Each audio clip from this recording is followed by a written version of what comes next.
Olá, ouvintes! Começando mais um episódio do Tá de Clinicagem, seu podcast de clínica médica para atualização e revisão semanal. Meu nome é Joane Alves. Eu sou o Rafael Coelho. Eu sou o João Mendes. E aí, pessoal, finalmente gravando mais um episódio juntinhos aqui. Tão bom ouvir o podcast sendo aberto por doutora Joane Alves, né, Rafa? É uma honra, né? É, bom demais. Vindo aqui para falar de um tema que é amedrontador, né? Muita gente pedindo esse tema há muito tempo, né? Exato. É tão amedrontador que a gente já fez episódios de diabetes várias vezes e não tocou no assunto. A gente sempre falou assim, vai ter um episódio de insulina um dia. Esse dia chegou. Só tangenciando a insulina, mas agora chegou a hora de enfrentar os medos. Mas antes de entrar no episódio, a gente tem uma grande novidade para os nossos ouvintes, né? É verdade, Jô. É o relançamento do curso de pronto atendimento do Tá de Clinicagem, né, Rafa? É isso aí, agora com 3 aulas novas, perna vermelha, infecções sexualmente transmissíveis e dor torácica. Tá top, hein? É isso aí, pessoal. Fica ligado nas próximas semanas, nas redes sociais, que essa novidade vem forte, hein? Boa!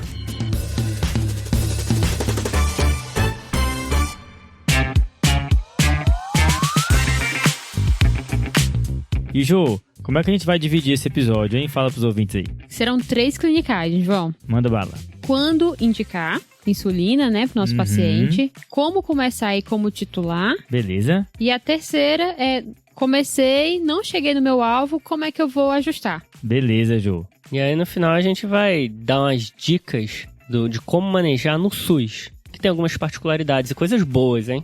Coisas boas. É, Rafa, tem umas manhas importantes aí e também a gente vai terminar o podcast com um áudio de ela, ninguém mais, ninguém menos que Nathalie Santana. Maravilhosa. É, Nathalie Santana que sempre, né, nos auxilia aqui no podcast com os temas de endocrinologia. Pô, João, acho que eu vou mandar uma informação aqui dos bastidores, né? Aí depois do nosso dia de trabalho aqui, a gente sentou e falou, como que a gente vai estruturar esse episódio? E aí, o João ligou pra Nathalie, botou ela no Viva Voz e ela deu um passo a passo aqui desse episódio. Se ficar ruim, é culpa dela também. Brincadeira. Deu o mapa da mina, né? Deu, total. E ajudou muito, né, essas dicas. É, se ficar ruim, a culpa é nossa. Se ficar bom, a culpa é dela. Boa, melhor, É João. bem isso. Pois é, mas pra começar o episódio é bom trabalhar em cima de um caso, né, Ju? Nós temos então Dona Marisa. Tá. Ela tem 59 anos. Beleza. E ela vem com diagnóstico de diabetes tipo 2.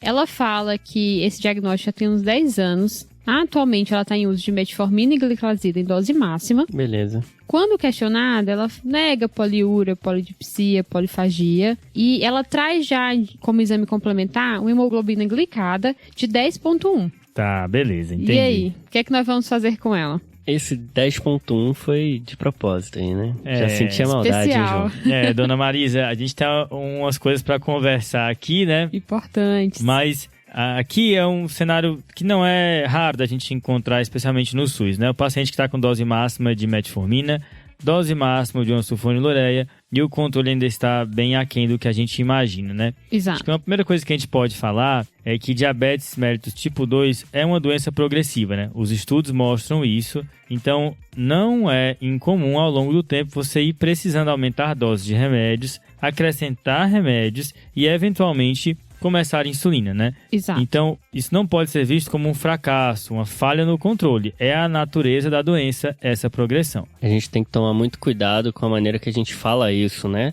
Porque eu acho que todo mundo aqui já ouviu um caso de paciente que fala que o médico falou, se você não corrigir, eu vou fazer insulina, hein? Exato. Parece uma ameaça. Exato, né? Então, a gente não pode demonizar a medicação, né?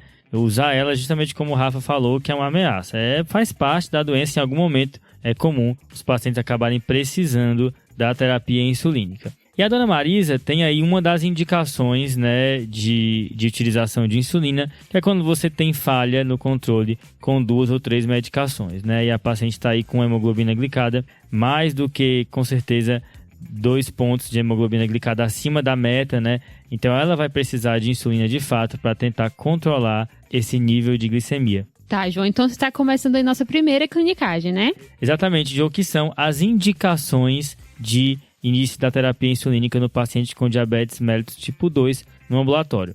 Já entregando o que o ADA, né? que a Sociedade dos Estados Unidos aí de Diabetes fala é o seguinte, do documento desse ano, 2022, eles falam que a introdução precoce de insulina deve ser considerada em 2 situações, tá? Quando você tem evidências de catabolismo, né, perda de peso ou sintomas de hiperglicemia, tá?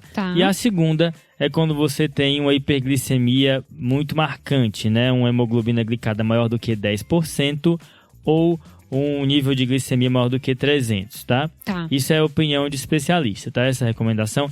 Dependendo da diretriz que você for consultar, da fonte, eles vão colocar o nível de hemoglobina glicada maior do que 9, né? Ou um delta aí, considerando o seu alvo de hemoglobina glicada. Lembrar que, em geral, o alvo é 7, mas dependendo do paciente, esse valor pode variar aí de 6,5 a 8. Então tem um local que bota que quando essa distância do seu alvo para o que está for maior do que 2, por exemplo, idealmente você deveria começar já a insulina. A opinião é mais ou menos assim, tá muito longe para os remédios, para os antidiabéticos conseguirem baixar tanto. O contraponto, João, é que os antidiabéticos, ainda mais os mais recentes, eles têm uma potência muito boa, né? Então, talvez valha a pena em alguns pacientes tentá-los antes de iniciar a insulina. Se você quer saber mais sobre isso, a gente tem um episódio 15. Mais de 100 episódios atrás. Realmente. Que é a segunda droga em diabetes, a gente fala de todos esses remédios aí. Isso, e tem uma ideia também da toxicidade da glicose, né? Isso acaba atrapalhando a secreção de insulina endógena e apenas a insulina exógena aí que você administra no paciente é capaz de reverter esse quadro, né? Melhorando, então, e até essa introdução de insulina pode ser transitória, só para você reverter essa toxicidade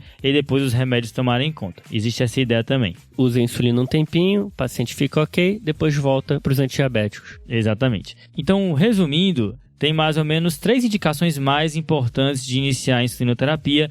Tem outras, mas as mais importantes são as 3 seguintes. A primeira é quando o paciente está sintomático por conta da hiperglicemia, que são aqueles P's, polifagia, poliúria, polidipsia. Beleza. A segunda é quando o nível de glicemia está muito alto, HB glicada maior do que 10% ou glicose maior do que 300. Show. Beleza. E a terceira é a falha na terapia medicamentosa oral, certo? Que aí você pode começar insulina aqui ou tentar um outro agente que não seja oral, como o análogo de GLP-1, mas via de regra, no SUS a gente faz a insulina. Nesse terceiro aí, pelo que eu entendi, eu tenho uma meta, eu não consegui atingir com o antidiabético, e aí eu vou usar a insulina por causa disso. Exatamente, Rafa. Que é bem o caso da Dona Marisa, né? Exato, Jô. A Dona Marisa combina 2 indicações, né? Isso. Ela tanto tem um nível de glicemia muito alto, né? HB glicada de 10,1, mas também já está com 2 remédios, né? E não conseguiu controlar. Então, realmente está na hora de insulinizar. E aí, o que vai ser feito, né, João?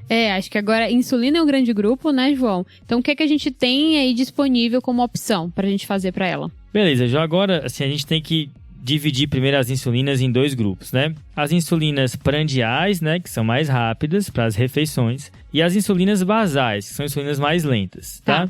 As insulinas da galera, né?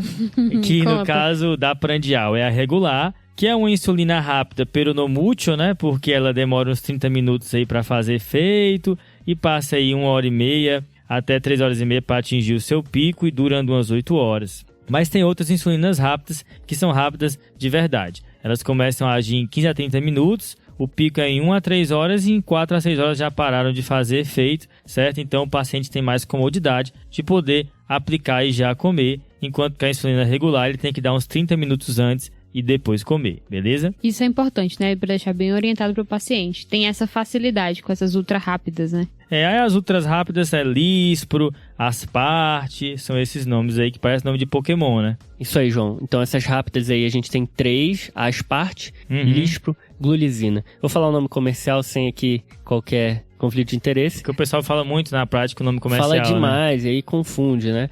A Asparte é a Novorapid, a Lispro é uma Log e a Glulizina é a Pidra. Essas 3 ainda tem patente, só tem essas. Tá. Beleza, Rafa. E aí tem as basais, né? Que a da galera é a NPH. Famosíssima. Aquela branquinha, né? Uhum. A leitosa. A leitosa, ela mesma. Que dura aí, tem uma meia-vida de 4h30, mais ou menos. Um pico em 4 a 6 horas, durando aí metade do dia, mais ou menos, né? 12 horas, tá?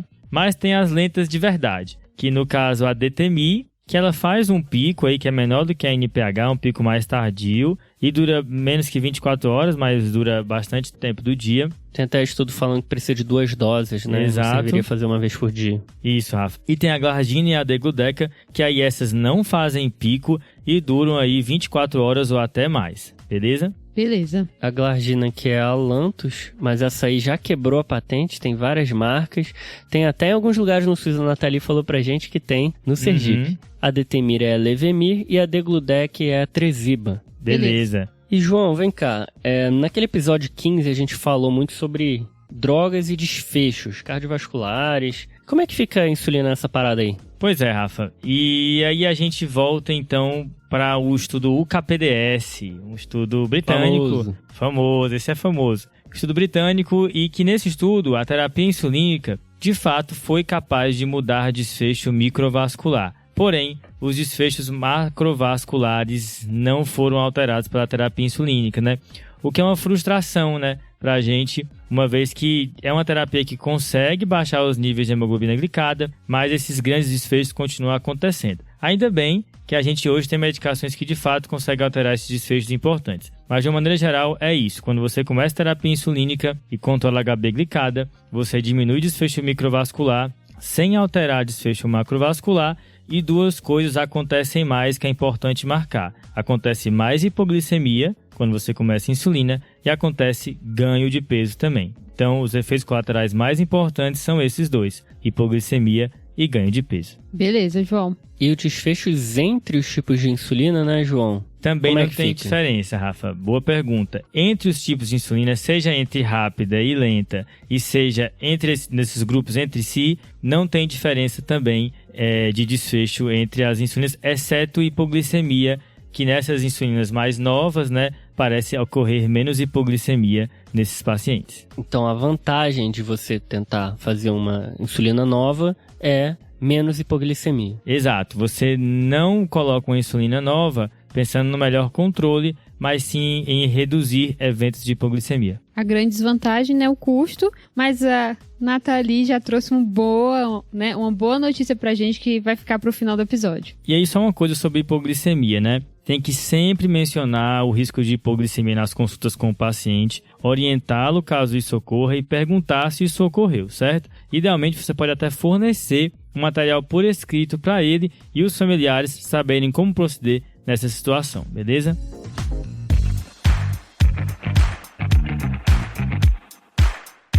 Agora que a gente decidiu começar a insulina para a Dona Marisa, né? A gente tem que escolher que insulina começar e como começar, né? Como é que fica isso aí? João, acho que tem ainda uma grande dúvida aqui, que é em relação ao que ela faz diante do diabetes oral, né? Tá. Porque a Dona Marisa já tá aí com a metformina gliclazida em dose alvo, né? Dose máxima. E fica aquela dúvida. O ADA, né, que é o guideline americano, ele fala que você vai associar a insulina a essa terapêutica. Ju, assim, a única coisa que tu não pode fazer aqui é mexer com a metformina, porque senão a gente vai brigar no podcast. Vai dar ruim, né? Vai dar problema. Ninguém pode mexer com esse remédio, exceto a função renal. Tá bom. Tá?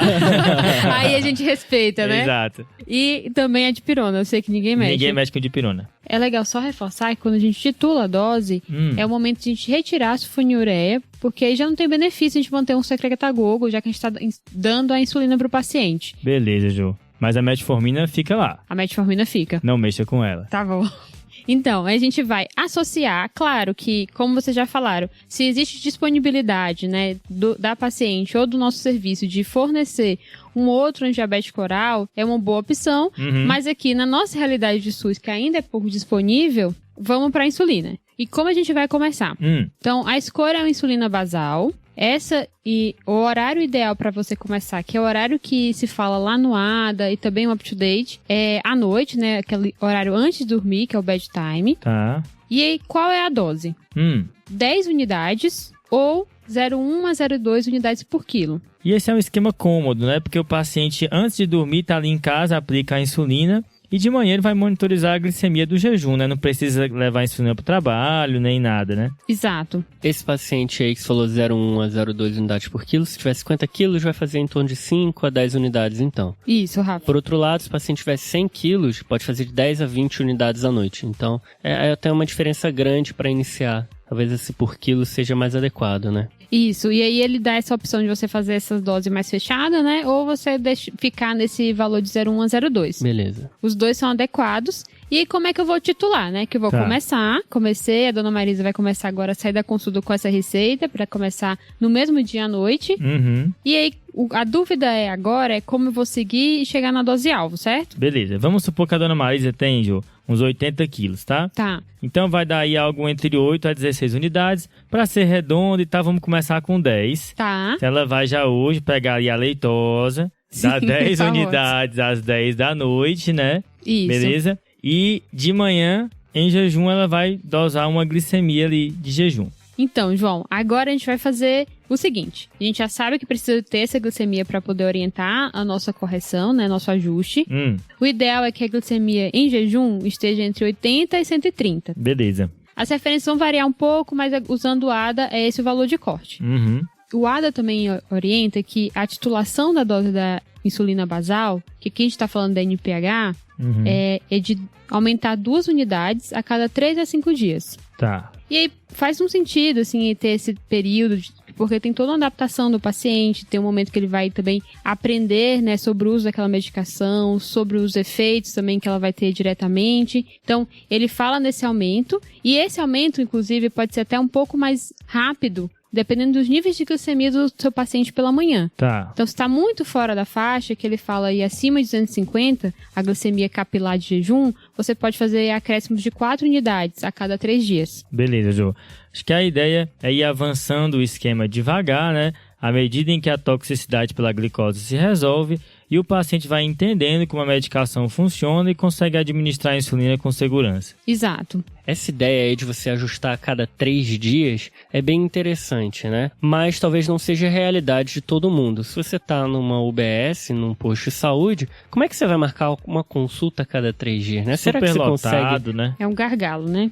Fazer mais à distância, esse ajuste? E aí você pode conversar com o pessoal da sua equipe, que é importante que todo mundo participe e é um papel muito importante da equipe como um todo fazer esse manejo do ajuste da insulina. Talvez o agente comunitário possa te ajudar a pegar os controles do paciente que ele faz em casa. Talvez o enfermeiro possa te ajudar a dizer, tá ok, não tá. Então, é uma forma de você fazer à distância, sem que você precise marcar uma consulta para que você ajuste a cada 3 dias. Utilizando todas as habilidades que a equipe de saúde tem, né, Rafa?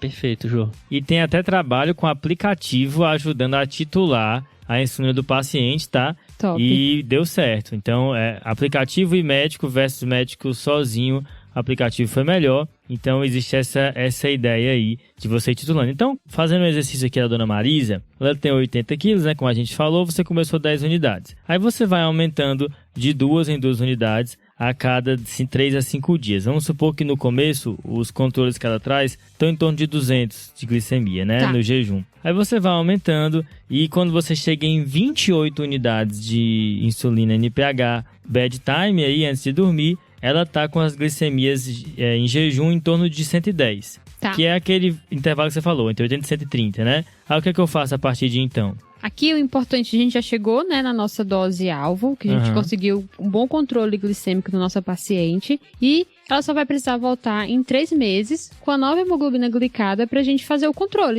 e identificar se já chegou no nosso alvo terapêutico. Beleza, Jô. Então, se daqui 3 meses com a dose que eu atingir, ela vem com a hemoglobina glicada na faixa que eu quero, né, ou abaixo do que eu quero, então beleza, essa é a dose que ela vai ficar, é isso? Isso, é o ideal. Agora, o bicho pega, né? Se eu cheguei nessas 28 unidades, dei 3 meses, pedi um HB glicado e veio, sei lá, 8 e a minha meta é 7, né? Aí a gente faz o que, Rafa? João, aí a gente entra na terceira clinicagem do episódio, que é a paciente já está usando insulina basal e continua descontrolado. Tá. O que fazer? Bom, eu tô dando uma insulina NPH ali na hora que ela tá indo dormir, né?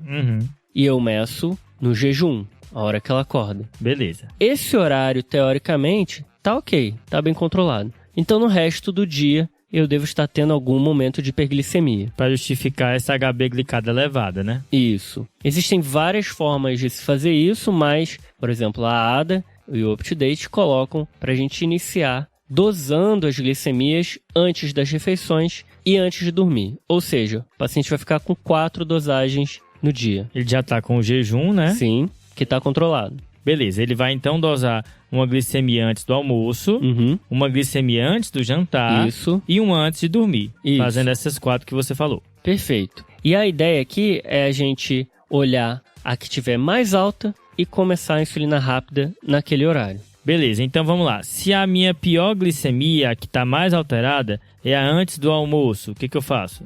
Eu posso iniciar uma insulina rápida no café da manhã. Beleza. Se a pior é antes do jantar, eu posso iniciar uma rápida antes do almoço ou a NPH no café da manhã. Beleza. E se a mais alterada for antes de dormir, eu posso iniciar uma insulina rápida no jantar. Beleza. Então, eu comecei aí uma insulina prandial, né, Rafa? Isso, você começou uma insulina prandial. Normalmente, a gente começa, o ADA recomenda 4 unidades ou 10% do basal antes da maior refeição, né?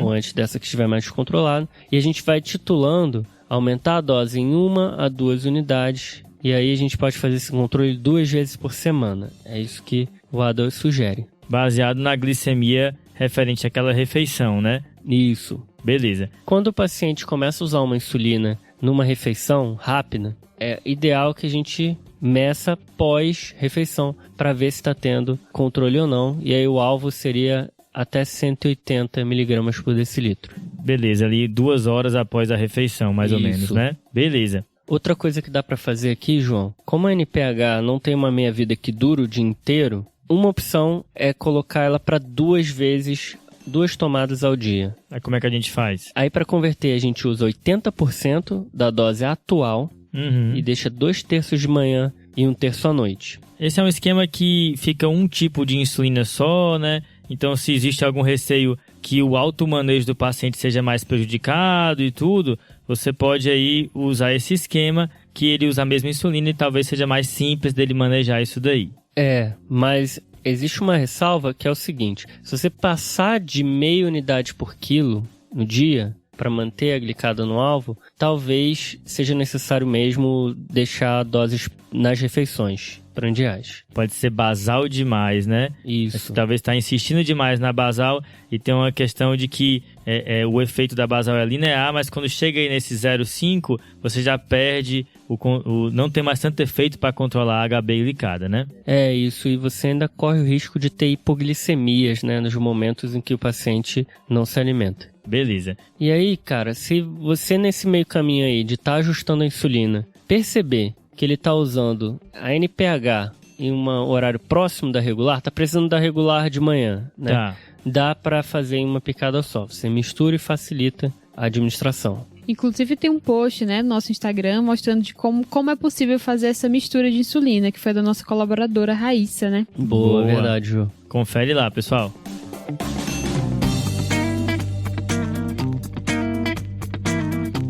Beleza, então fazendo o exercício aqui com a dona Marisa, você monitorizando as glicemias, viu que a glicemia que estava dando mais alterada é aquela antes do jantar, né? Beleza. E conversando com ela, você viu que de fato o almoço é a refeição mais copiosa do dia para ela. Tá. Então você resolveu cobrir essa refeição com uma insulina prandial, uma insulina rápida, começou a ir regular, 4 unidades, como o Rafa falou, antes do almoço. Começou a monitorizar a glicemia pós-prandial aí 2 horas depois, com alvo de menor que 180. Foi titulando essa glicemia de 2 em 2 unidades, aí a cada 3-5 dias. Chegou num valor de 8 unidades de regular antes do almoço. Beleza? Aí o que você pode fazer então, Rafa, chegou nesse valor, tá todo mundo controlado, mantém esse esquema e nova HB glicada daqui 3 meses para ver se ela controlou. Se controlou, beleza, esse é o esquema dela. Se não controlou, aí você vai seguir da maneira que eu já comentei, que dependendo de qual glicemia estiver aumentada, você pode fazer uma insulina rápida, prandial, né, nos horários que a gente explicou, ou então dividir a dose de NPH para ela cobrir o basal durante o dia inteiro. Beleza. É um passo a passo, né? Você escolhe a pior glicemia, mira nela e tenta controlar, dá um tempo e assim vai acrescentando aos poucos insulinas para cobrir as refeições com glicemias mais alteradas, né? Existem evidências de que esse acréscimo de insulina passo a passo tem mais satisfação do paciente e menos hipoglicemia do que começar um basal bolus de cara, né? Beleza, João. João, aqui tem um plus a mais, tá? Que é importante a gente deixar aqui pro nosso ouvinte, é que existe uma indicação de já começar o esquema basal bolus no DM2. E essa indicação é quando o paciente está descompensado, que é aqueles famosos 4Ps da descompensação do diabetes. Tá, quando ele vem sintomático, né? Exato. Então, poliúria, polifagia, polidipsia e a perda ponderal. Boa, Jô. E um negócio importante prestar atenção também é quando o paciente, na mesma refeição, de um dia para o outro, o pós-refeição varia muito, isso significa que ele não está tendo uma continuidade, né? Uma regularidade nas refeições dele. Então, um dia ele está comendo muito mais do que no outro do almoço, e aí vai dificultar muito a gente ajustar o esquema de glicemia. E isso pode fazer com que ele faça hipoglicemia no dia que ele come pouco e hiper no dia que ele acaba comendo mais. Beleza, então, quando tem essa variabilidade, né, Rafa? Talvez a dica não seja ficar aumentando a insulina, mas prestar atenção na dieta, né? Tentar ter uma dieta mais regular. Rafa, eu falei lá no início do episódio que tinha, né, um grande diferencial, uma novidade para os nossos pacientes com DM2 e insulinoterapia. Pois é, Jô. A gente já falou umas dicas aqui de como fazer no SUS, né?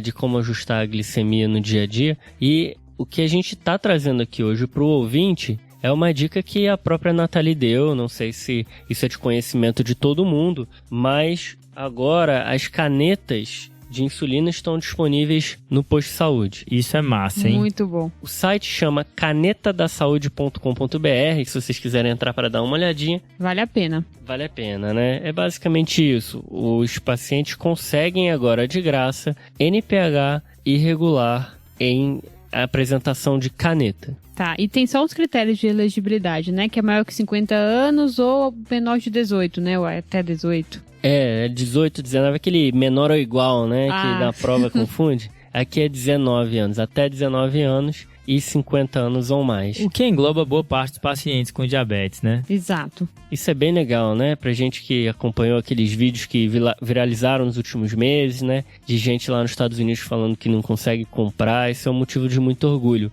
Demais. Pro ouvinte ter uma ideia, os frascos de insulina lá nos Estados Unidos custam em torno de $300. Nossa. 100 unidades de insulina. E na farmácia popular também tem refil de caneta de insulina, né? Se o paciente tiver a caneta que pode aí ficar fazendo refil, né? Também tem essa opção na farmácia popular. Então, novamente, agradecer aí a Nathalie por essa dica. Nathalie sempre mandando bem. Inclusive, falando nela, vamos chamar a Nathalie aí para ela dar a palhinha nesse episódio? Bora, João. Vamos lá, Nathalie. Oi, gente. Aqui é a Nathalie, eu sou endócrino e estou aqui para dividir algumas clinicagens sobre insulinoterapia no diabetes tipo 2 com vocês. No DM2 a gente sabe que a gente tem a opção de usar alguns medicamentos orais, medicações injetáveis que não é insulina. Então, no DM2 a insulina é uma das opções terapêuticas. Mas a gente sabe que no SUS a gente vai contar com a metformina e a sulfonilureia na rede básica, então a gente acaba insulinizando esses pacientes mais precocemente. Então, por isso que é um tema do dia a dia e não é um tema do especialista, um tema que a gente precisa realmente aprofundar. E aí eu queria acrescentar alguns pontos práticos, né, para a gente sempre lembrar quando a gente for prescrever a insulina para esses pacientes. E assim, por mais que a gente faça essas continhas para iniciar a dose de insulina, ou que a gente comece com a dose fixa, o início da insulinoterapia é sempre empírico. A gente não sabe se aquela dose vai dar certo para o paciente. Então, quando a gente prescreve insulina, a gente precisa orientar que o paciente faça a medida da glicemia capilar nos horários que vão nos ajudar a ajustar a dose de insulina. Então, a insulina basal, ela é uma insulina que o papel dela é manter a glicemia estável, né? Por exemplo, a NPH bedtime, a NPH noturna, que a gente pede para o paciente aplicar antes de dormir. Qual é o papel dela? É manter a glicemia estável durante a madrugada para que ela não suba, tá? Então, o papel da basal é manter a glicemia estável. O papel da basal não é fazer a glicemia cair demais. Se a glicemia cair demais na madrugada, é sinal que eu estou dando muito basal à noite, tá? Então, dessa forma, a gente já vê que a glicemia de jejum eu vou solicitar para ajustar a minha dose da NPH noturna, porque o jejum vai sinalizar principalmente a dose de insulina basal. Se eu estiver usando uma dose de NPH de manhã, o melhor horário para eu ver a função, digamos assim, dessa NPH, se a dose está adequada, já seria no final da manhã, né? Já chegando para o almoço, seria a glicemia pré-almoço. Como eu disse, as pré-prandiais, elas muitas vezes refletem a dose da insulina basal, principalmente quando não tem lanche ali naquele período. Aí eu já pego um gancho para dizer a vocês que aquela história de quem tem diabetes tem que comer de 3 em 3 horas é um mito. E aí já fica uma clinicagem bem legal para vocês ficarem atentos. Se o paciente chega contando que ele tem que lanchar toda hora, que ele tem que beliscar alguma coisa, que ele não pode atrasar a refeição, porque se ele atrasar ele faz hipoglicemia, se ele não lanchar ele faz hipoglicemia, isso já tem que acender o alerta para a gente que a dose de basal está em excesso. Aí, voltando para a insulina rápida, né, ultra rápida, insulina bolus ou prandial, qual é o papel dela? Ela vai ter um papel de cobrir o carboidrato daquela refeição. Então, eu vou usar essa insulina quando eu tenho incursões pós-prandiais muito elevadas. Por exemplo, aquele paciente que acordou com 120, eu consegui controlar bem o jejum dele, aí ele toma café e vai para 300. Né? Essas incursões pós-prandiais, só uma insulina rápida ou ultra rápida consegue pegar. Né? Claro, também pode ter modificação de alimentação, mudança, né, da quantidade de carboidrato mais complexo, com certeza. Mas pensando na insulinoterapia, quando eu percebo que do pré para o pós-prandial tem um aumento muito importante, eu preciso da insulina rápida ou ultra rápida para ajudar, para cobrir esse carboidrato e evitar essa subida. Então, a gente não pode esperar que a insulina basal pegue essa subida do pós-prandial quando ela existe, né? Quando houver essa subida, quando eu detectar essa subida nos controles de glicemia do paciente, eu preciso associar uma insulina rápida, muitas vezes, para poder cobrir esse carboidrato da refeição. E se eu tivesse que escolher só uma mensagem para passar para vocês nesse episódio, seria: não exagerem na dose de insulina basal, tá? Cuidado para não pesar a mão na basal, que é a NPH, né, que a gente tem na rede básica.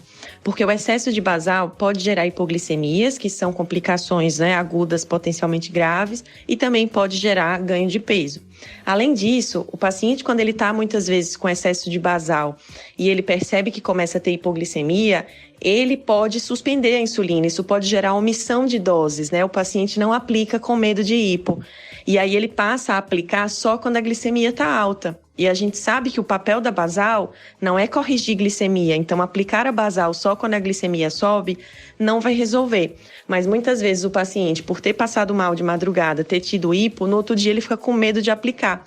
E aí ele omite a dose e acorda com um jejum super estourado. Então a gente vê que o excesso de basal pode acabar levando a uma piora até do controle. Então, na prática, preste atenção a hipoglicemias após longos períodos de jejum, principalmente de madrugada, mas também durante o dia. Por exemplo, se o paciente não tiver lanchado e demorar a almoçar e ele tiver hipo, isso é sinal que a basal que está agindo naquele horário está em excesso, tá? Então fiquem atentos, né? Hipoglicemia após atraso de refeição, hipoglicemia porque não lanchou, hipoglicemia na madrugada, sinalizam para um possível excesso de basal. E aí, às vezes a gente fica querendo corrigir tudo com a insulina basal, mas lembrem que se o aumento da glicemia for muito importante, um delta muito grande ali do pré para o pós-prandial, você vai acabar precisando da insulina rápida, da insulina bolus para te ajudar a melhorar esse controle.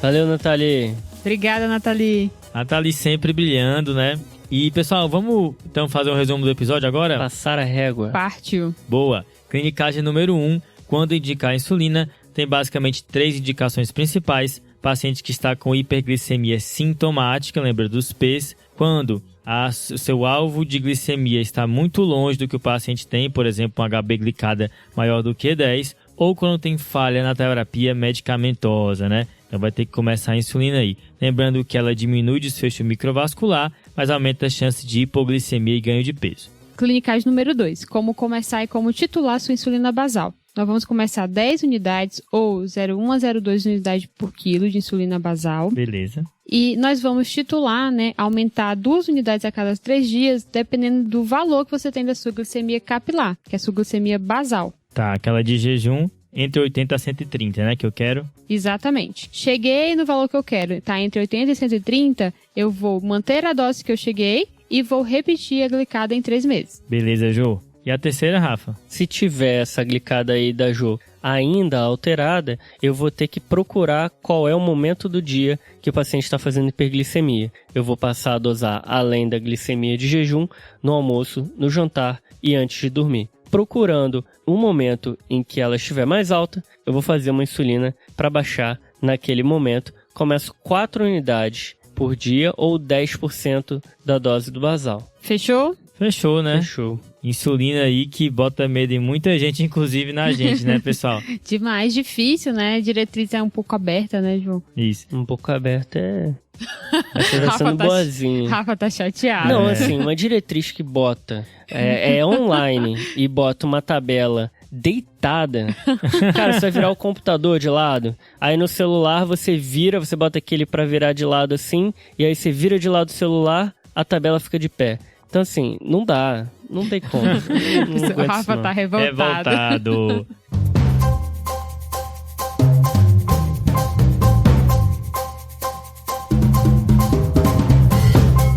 Então vamos pro desafio do episódio da semana passada, o caso clínico de tontura, né? Vai lá, resposta aí, pessoal. Olá, pessoal. Pedro Magno falando aqui. E semana passada eu fiz um desafio de uma paciente que tinha um quadro de tontura com aquele padrão persistente não provocado, que aí o principal diagnóstico diferencial vai ficar entre causas centrais, como AVC, ou causas periféricas, como neurite vestibular. E aí, além da tontura, a paciente também tinha febre e um abscesso esplênico. Aqui, eu queria lembrar aquele gatilho de sinal focal mais febre, tem que lembrar de endocardite. Beleza? Então aqui a paciente poderia ser um AVC, só que aí secundário é uma endocardite. E aí o abscesso no baço só é uma pista para lembrar que isso pode ter sido uma embolização séptica. Lembrando que o guideline de 2015 do ESC, ele já cita que no paciente com suspeita de endocardite e sintomas neurológicos, você pode utilizar tanto a tomografia de crânio quanto a ressonância para ver sinais de embolização e assim fechar os critérios diagnósticos de Duke. Fechou, pessoal? Então é isso. Quem acertou o desafio foi o João Galda, de Brasília. Um abraço, João. Excelente, pessoal. Boa. Tontura é um negócio que é complicado demais, né? Mas agora vamos pro desafio dessa semana, do episódio de insulina. Manda aí, Rafa. O desafio essa semana, João, é uma senhora de 90 anos que de antecedente tem diabetes e depressão. Tá. Ela usa insulina num esquema ali de basal bolos e chega no seu pronto-socorro com rebaixamento do nível de consciência. Tá, aí já vem uma glicemia forte, comatosa, glicemia dela 20. Meu Deus. Você faz a primeira reposição de soro glicosado, corrige, mas logo em seguida já cai de novo. Você faz de novo, corrige e cai de novo. Tá, hipoglicemia refratária aí, hein? E aí você resolve dosar o peptídeo C e a insulina. O resultado do exame foi peptídeo C baixo e insulina alta. E aí, o que aconteceu? Qual que foi o diagnóstico do caso? Eita, esse difícil. aí, né? Uma parada meio... A gente tem um episódio de hipoglicemia aí. Qualquer coisa só ir lá que Deu a pode estar em dica. algum O cara momento. se autorreferenciou aí, pô. É outro nível, né? Intertextualidade. É demais. É isso aí.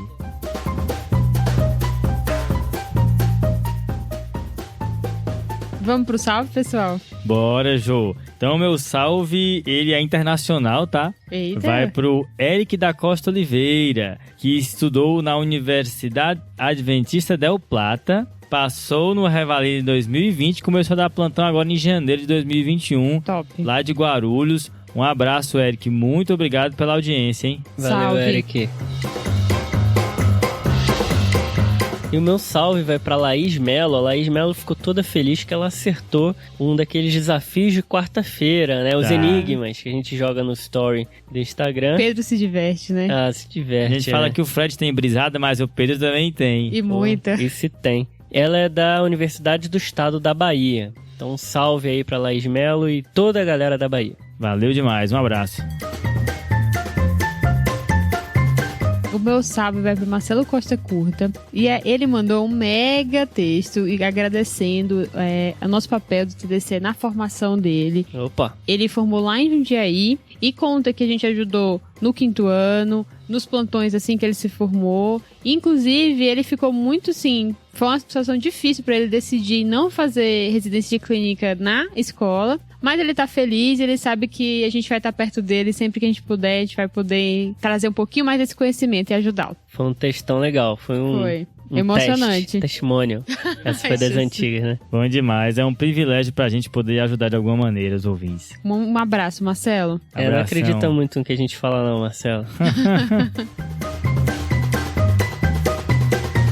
E é isso aí, né, pessoal? Foi muito difícil pra mim estudar pra esse episódio, eu tenho que dizer, porque eu fui estudar a história da insulina, eu descobri que eles fizeram experimentos em cachorros pra isolar a insulina. O Rafa chora com vídeo de cachorro. Um pai de pet, com muito orgulho, mas acho que a gente conseguiu fechar, assim, esse desafio. Segue a gente lá no @tadeclinicagem no Instagram, YouTube, Twitter. Olha o nosso site também, que tá bom demais. Lembrar dos show notes, tá? Sim. Que estão aí um resumo visual do episódio pra você acompanhar depois. Onde e não que estão os show perder notes? nada. Tá lá na seção de podcast, tá, Rafa? Você clica no episódio, vai ter lá uma abinha show notes, você vai encontrar tudo. E fica ligado que o curso de pronto atendimento vem aí. Eita. Tá chegando, hein?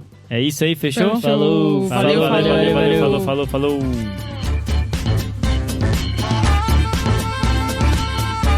Esse podcast tem como objetivo educação médica. Não utilize como recomendação. Para isso, procure o seu médico.